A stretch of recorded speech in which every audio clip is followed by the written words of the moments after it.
Aqui, galera, nós temos um pastor que pega uma mulher que tinha uma dor nas costas e diz que vai curar ela e joga essa mulher no chão e a mulher fica tetraplégica. Isso é uma reportagem. O que nós podemos aprender com essa situação? Na minha opinião, um pastor que que tem uma atitude assim, com certeza tem muita coisa escondida na vida dele de errado. Com certeza ele não foi chamado para estar ali direcionando uma igreja, porque não é normal, né? Não é o pastor de verdade, ele tem equilíbrio.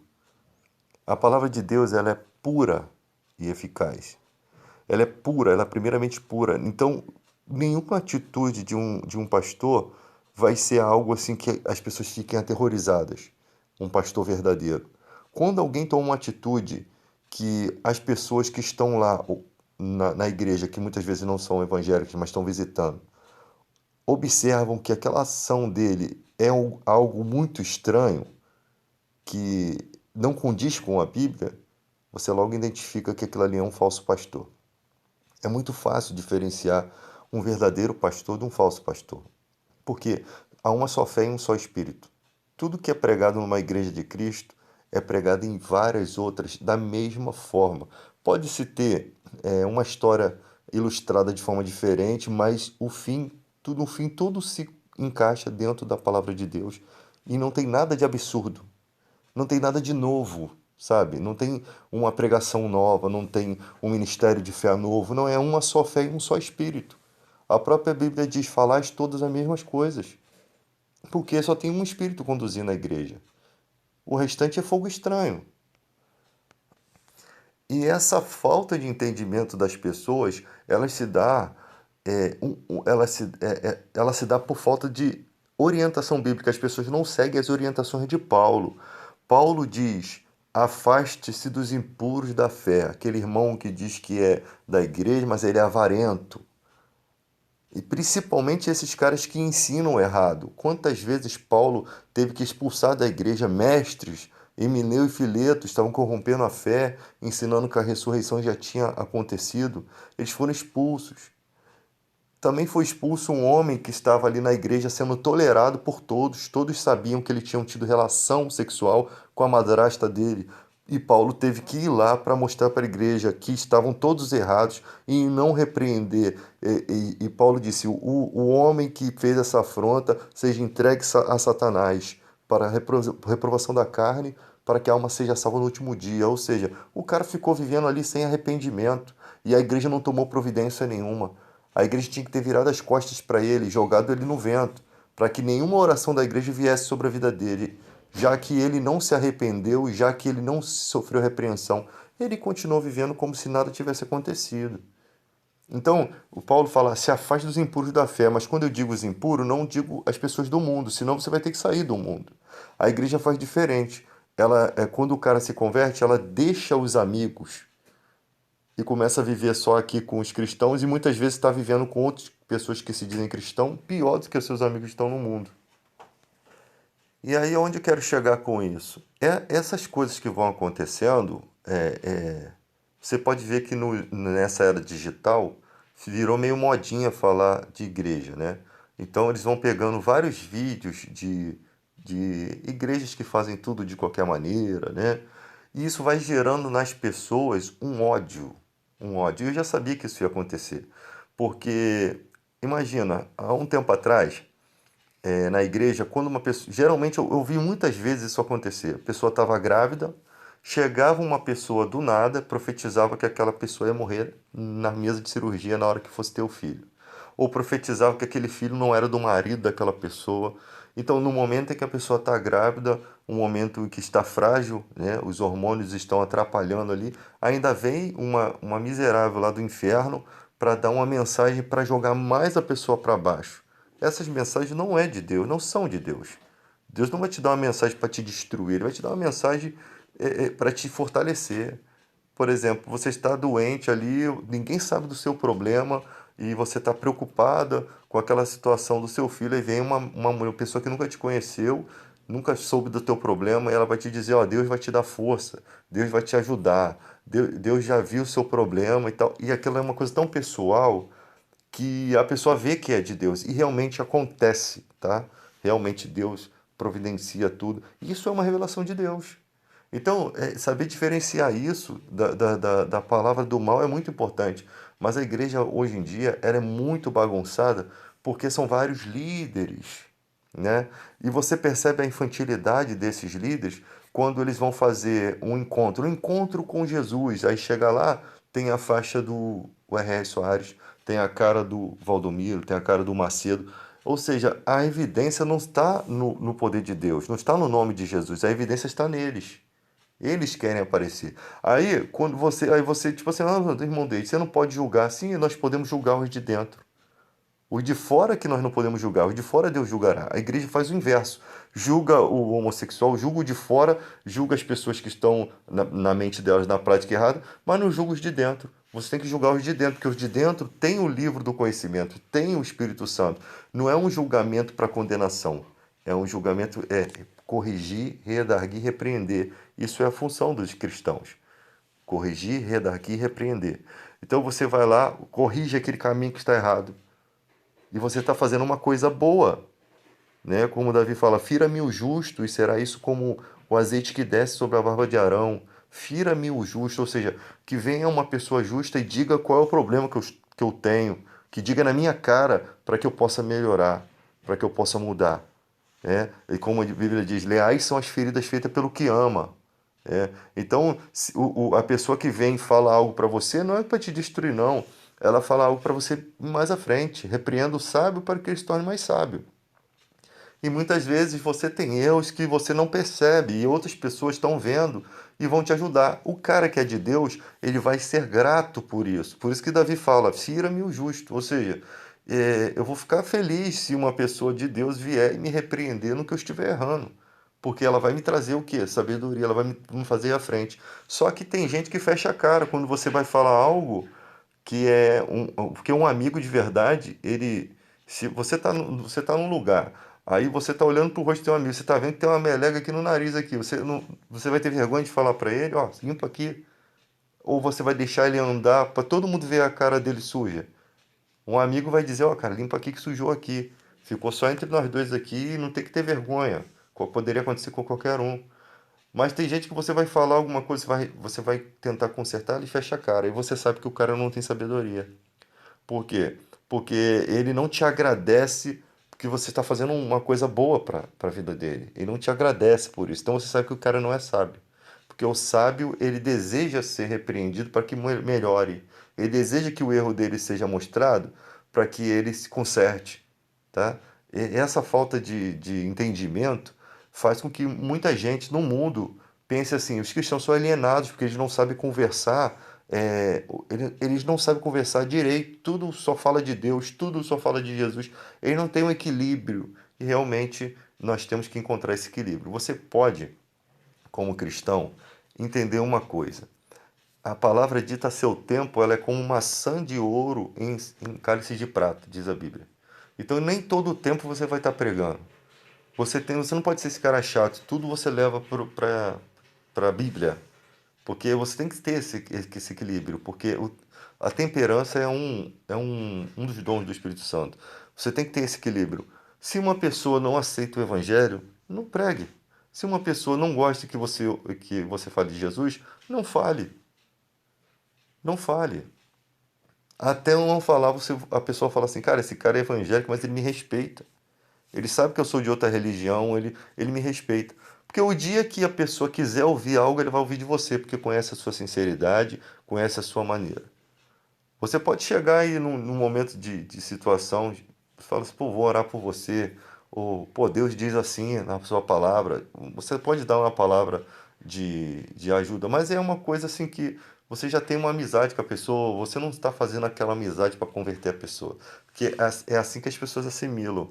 Você está se aproximando de mim para você jogar toda a bagagem do seu evangelho, do seu pastor na minha vida e tentar me convencer de eu dar dinheiro para sua igreja. É assim que as pessoas veem.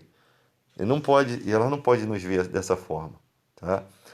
Outra coisa, as pessoas no século XXI, elas sustentam o charlatanismo. É bem nítido isso. Você não precisa ser cristão para entender isso. essa sustentação do charlatanismo é o que? É você sustentar uma igreja e você sabe que aquilo ali não está pregando a verdade, e você fala assim: não, ele vai ter que dar conta a Deus. Não. Deus te deu o equilíbrio, te deu o raciocínio, a mente de Cristo, para você saber lidar com a hipocrisia. Como Jesus lidava com os hipócritas? Jesus, vocês são raça de víbora, vocês são sepulcro caiado. Jesus os ofendia mesmo, mas falava a verdade. Jesus os ofendia e Jesus nunca pecou. Jesus simplesmente falou a verdade do que eles são. Vocês são hipócritas. Vocês não querem que eu cure essa mulher que está com espírito de enfermidade de 18 anos aqui encurvada, só porque é sábado? Mas vocês, no dia de sábado, vocês não dão de beber ao boi? Vocês são hipócritas. Então, Jesus lidava com a hipocrisia. Com os perversos, como Herodes, Jesus nem sequer falava. Amar o seu inimigo não significa que ele vai ser seu amiguinho, não. Amar é você às vezes não toma nenhuma atitude de ódio contra aquela pessoa. Amar é o seguinte, o cara é seu inimigo aqui, você não vai ter amizade com ele não, mas um dia que você vê ele caído, você não vai ver mais como inimigo. Você pode estender a mão, você pode ajudá-lo, dependendo da situação. Você pode ajudá-lo, porque isso é amar os seus inimigos. O cara nunca foi bom para você, mas o cara tá caído, eu não vou pisar mais nele, tá? E porque para você ter uma amizade com alguém, você precisa ver mudança na vida da pessoa. A sua própria característica de ser, a sua maneira de ser, não consegue fazer com que você se aproxime daquela pessoa. Porque se a pessoa segue um caminho ruim, a Bíblia também fala, não ande com os maus para que você não aprenda os caminhos dele. Então tem gente que acha que amar é estar juntinho ali, vendo aquela situação, participando, não, estou amando. Não, isso não é amor. Você tem o direito de se irar, né, com uma injustiça. Você só não pode viver com aquilo na cabeça. Pô, aquele cara. Porque isso acontece com o ser humano. O cara te deve um dinheiro há 10 anos atrás. Se você encontrar ele há 30 anos ou 50 anos depois, você vai lembrar que aquele cara te deve. Você vai lembrar do que aquele cara fez no momento. Se foi uma coisa boa ou se foi uma coisa ruim, você vai lembrar. Porque o ser humano tem essa coisa. Então o negócio é como você lidar com essas coisas. Tá? Então você não precisa para amar, você não precisa estar juntinho ali, você não precisa, não é isso, sabe? Às vezes você orar pelaquela pessoa, que você vê que aquela pessoa nunca encontra sabedoria, você vê que aquela pessoa está indo por um caminho que daqui a pouco alguém vai matar ela, você está orando para que ela tenha sabedoria. É uma oração boa. Então, todas essas coisas que acontecem aí no mundo, essas coisas vão juntando e as pessoas vão ter mais ódio dos evangélicos. Por quê? Porque elas acham que todos os cristãos são dessa forma. Como no fato de termos muitas igrejas, muitas pessoas seguindo o erro, e nós temos também muitos pregadores da verdade, mas nós temos a maioria seguindo o achismo. Porque se nós tivéssemos realmente o número de evangélicos que tem de número de igreja, você não teria um mendigo morrendo de frio em São Paulo. Você não teria gente morrendo de fome. Você não teria, sinceramente, você não teria gente em São Paulo lá acampando em barracas, pessoas perderam suas casas. Não. Você teria um mutirão da igreja fazendo casas, doando terrenos, ajudando a população, porque isso é o amor de Cristo. Eu acho que o poder de Deus, acho que Jesus só vai começar a se manifestar em poder, em cura, em transformações, quando a igreja entender que se o governo não faz, cabe a ela fazer a sua parte de amor. É uma oportunidade. A dificuldade, a fome, é uma oportunidade para o cristianismo se mostrar, para o cristianismo mostrar, nós somos amor. Mas vocês ficam sustentando pastores charlatões, os caras que fazem templos enormes com mármore de não sei de onde, coisas sem necessidade. Você vê os caras superfaturando dinheiro, os caras moram em grandes mansões. E isso é um desaforo, isso é antiético. E enquanto tiver pessoas passando fome, eu não vou dizer que você ser pastor, você vai ter que morar na casa caindo uns pedaços para mostrar humildade. Mas eu também não posso dizer para vocês que esse exagero todo, essas mansões que os caras moram, são castelos, fazer castelos em meio à pobreza, isso é ridículo. Então você poderia morar muito bem, você poderia viajar de avião até de primeira classe, mas o que você tem feito? Porque o que eu vejo é que a igreja não faz nada, quem faz são os irmãos da igreja. Eu sei que são a composição da igreja, mas o líder, ele precisa ser um pai na fé. Paulo fala, não são os filhos que devem tesourar para os pais, e sim os pais quem tesoura para os filhos. Ou seja, quem deveria estar fazendo mais são os líderes da igreja. Eles que têm que deixar uma herança para os filhos na fé. Eles que têm que mostrar assim, esse é o caminho, gente. É isso aqui, ó. Eu me empenhei todo os recursos e esforços para poder não levar só o evangelho, mas levar alimento, para levar a parte social. Porque a fé sem obras é morta. A fé sem obras, ela não opera nada. E a fé com obras, ela opera. Aí o cristão, quando vai fazer alguma coisa, ele quer fazer carnaval gospel. Tem coisas tão simples, você vai fazer uma coisa que vai todo mundo, os cristãos vão ficar assim, caraca, carnaval gospel. Caraca, festa gospel. Não tem necessidade disso. Vamos fazer o bem, vamos fazer, praticar o amor. A igreja não tem que se adaptar aos moldes dos jovens. Os jovens que têm que se adaptar à fé. Os jovens que têm que ser maduros. Igreja é local solene. Não é local de virar cambalhota, de gritaria, de tocar rock. Não.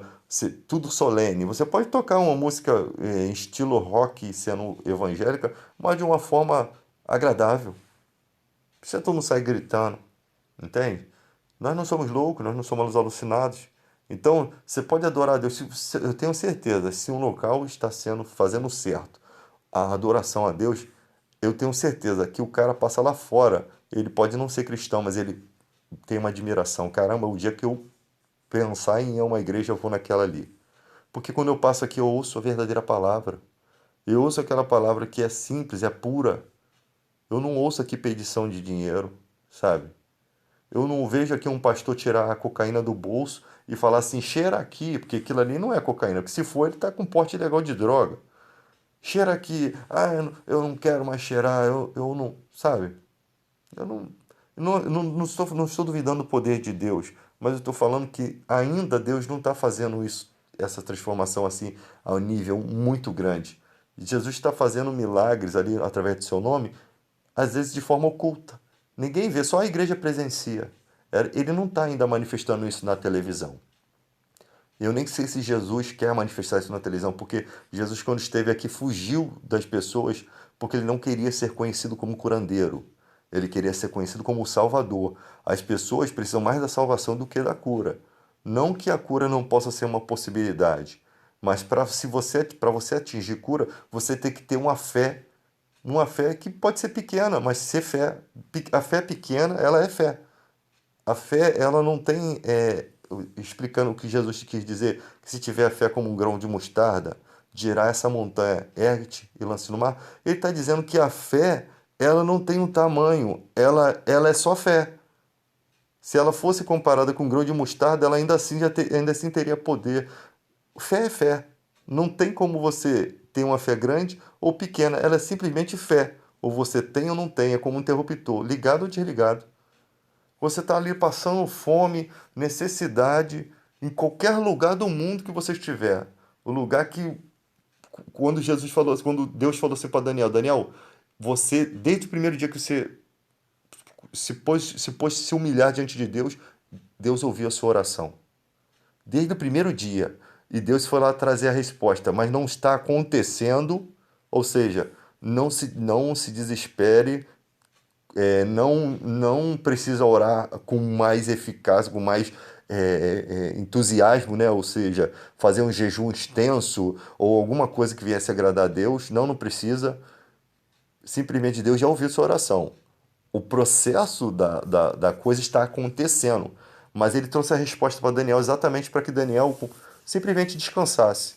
Talvez Daniel não estivesse descansando, estivesse ali tentando com as suas forças conseguir ser ouvido, mas sendo que ele já foi ouvido desde o primeiro dia. Então o anjo traz o conforto a Daniel. Deus ouviu. Mas tem o príncipe da Pérsia, ou seja, estava havendo uma batalha espiritual ali. É tipo o cara que ora lá na África do Sul e tem uma milícia ali que não deixa o alimento chegar, o remédio chegar. Se o cara for de Deus, o cara jejuou, o cara está se humilhando diante de Deus ali. Humilhação não é você subir a escadaria da pé de joelho. É você separar um momento com Deus ali, que você está ali em jejum ali, disposto a encontrar com Deus, conversar com Deus, se abstendo do alimento para se alcançar espiritualmente com Deus, para poder ser ouvido num lugar onde as trevas prevalecem. Então, no primeiro momento que Daniel, quando ele se humilhou diante de Deus, ele é ouvido. E o anjo veio trazer a resposta, para que ele tivesse a resposta, tá? Então, quando você está desempregado e você pensa assim, Jesus disse que as aves do céu não plantam e nem colhem, e Deus as tem alimentado. Não vale mais vocês do que os passarinhos? Não vale vocês mais do que as aves? A flor do campo, ela nasce e Deus as veste bonita, né? De beleza. E o sol do outro dia queima. Ou seja, Deus sustentou aquilo com beleza, com vestes bonitas. Por que que você está preocupado com a roupa, que você não tem roupa? Mais vale você do que a. Quem vale mais? Você ou a planta que Deus veste assim, daquela forma? Para que amanhã fosse queimado. Lógico que nós valemos muito mais. Então, quando você percebe que o que Jesus está te dizendo, que você vale mais do que as coisas que ele da natureza, que Deus alimenta, que Deus cuida, sem ela com que elas tivessem em si mesmo cuidado delas, mas o próprio Deus as cuida, né? Que a ave ela não planta e ela não colhe em celeiro, e Deus alimenta ela, todo dia tem alimento para ela. Então, quando você entende que Jesus está falando que você é mais importante do que as aves, você segura aquela palavra no teu coração e ali você vai arrumar emprego, a porta não abre. Aí ali você vai ali, o cara fala um desaforo para você. E ali você não consegue entrar e você fica assim, não, mas Deus, sou importante para Deus. Quando você faz isso, você move uma montanha. É isso que as pessoas não entendem.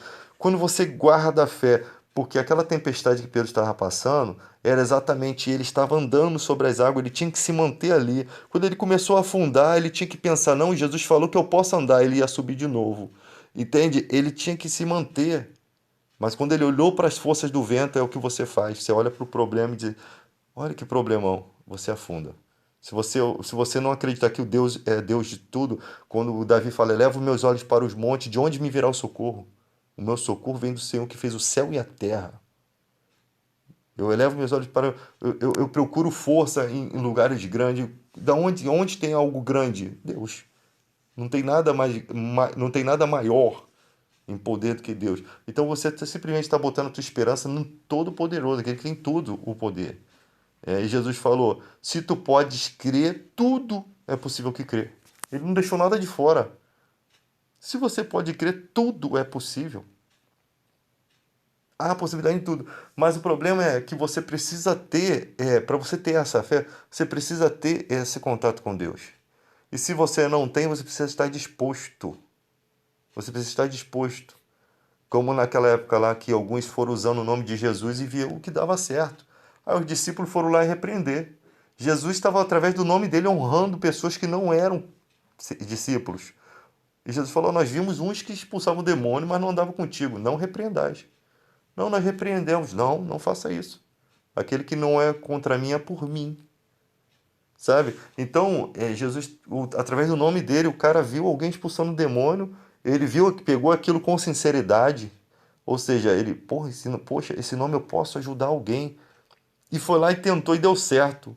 E Jesus foi honrando, porque viu dentro do coração dele a pureza do trabalho que ele estava disposto a fazer. E aquele que vem a mim, de modo algum, o lançarei fora, disse Jesus. Tá? Então, foi isso que aconteceu. Aquela pessoa pegou o nome de Jesus, tentou para ver se dava certo, e Jesus honrou. Porque sabia que naquele coração não havia como no coração daquele mágico que viu Pedro batizando no Espírito Santo e queria comprar o dom. Aquele ali já é reprovado de cara, né? Porque ele viu o poder de Deus e ele achou que com aquilo poderia ganhar dinheiro. Esse daí não consegue nada. Então, é dentro do coração que Jesus olha. Posso usar? Posso trabalhar com essa pessoa? Posso. Não posso, essa daqui não dá para trabalhar, não é o momento ainda, ou não vai ser o momento, tá? Porque aquela pessoa precisa mudar muitas coisas para poder abrigar a fé.